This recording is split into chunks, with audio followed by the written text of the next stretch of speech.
This is OwlUp, where learning happens in minutes, not hours. For a deeper journey, explore all our courses at owlup.co. Now, let's dive in.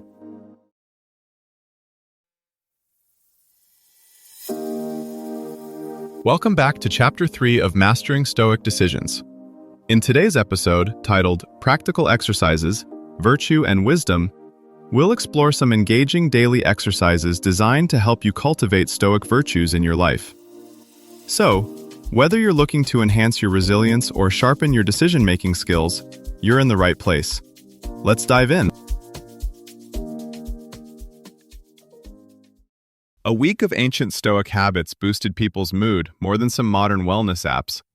A lawyer stuck in traffic, a nurse facing burnout, a parent up at midnight. Each used one tiny mental move drawn from Marcus Aurelius to turn stress into sharper, calmer decisions. Now we turn to something quieter but more radical, treating virtue and wisdom as skills you can practice on purpose, not traits you either have or lack. Ancient philosophers didn't wait for character to show up.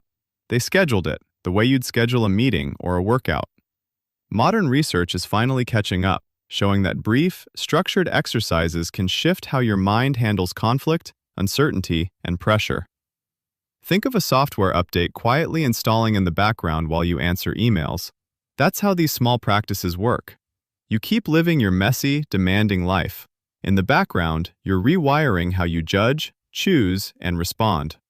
Over time, your default setting moves from automatic reaction to deliberate, values-guided action, even when no one is watching and no rulebook is telling you what to do. Here's the twist.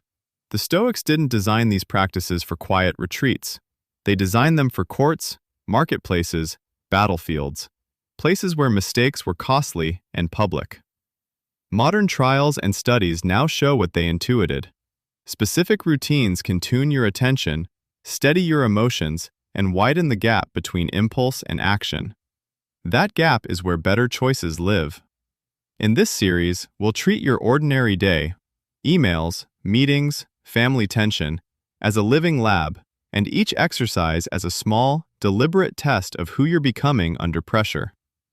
Aristotle said, "We become just by doing just acts." Modern data quietly backs him. In that Exeter trial, participants didn't change careers or move to the mountains. They added short, repeatable drills to days already full of deadlines and notifications. The pattern across studies is striking. The gains come not from intensity, but from consistency and from what you focus on when you practice. Think of 3 broad training lanes the ancients used, which research now lets us sharpen. First, attention training. A Stoic doesn't only ask, "What's happening?" but, "Where is my mind habitually going? Is it racing ahead to catastrophe, looping on blame, or skipping over small chances to help?" Brief daily check-ins, like noticing each time you silently predict how a meeting will go, then comparing prediction with reality, build a more accurate, less panicky pattern recognizer. CBT calls this catching automatic thoughts. Virtue ethics treats it as refining your moral radar. Second, evaluation training. The Stoics were obsessed with the moment after perception, the instant when you label something as good, bad, or indifferent. Modern dispute techniques echo this. When you rehearse alternative readings of an event, "They ignored my message" becomes, "They might be swamped," or "Maybe I wasn't clear." You're not being naive, you're widening the menu of possible responses. Over time, your snap judgments become less about ego, more about reality and shared goals. Third, action training. Without small behavioral experiments, all this stays in your head.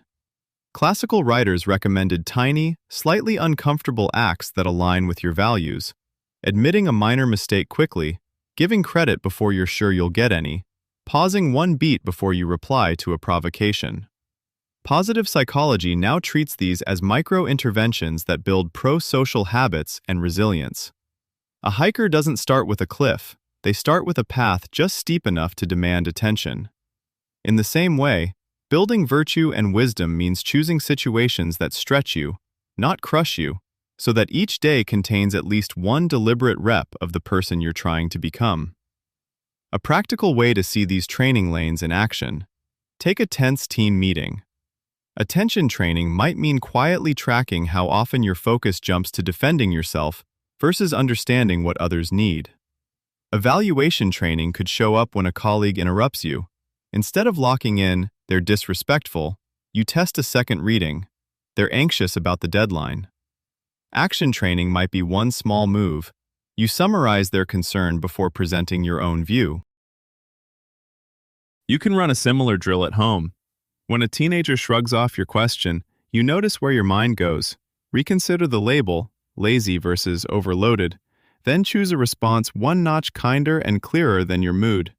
Like a photographer experimenting with light at different hours, you're not changing the landscape, just learning where to stand so what matters comes into sharper focus.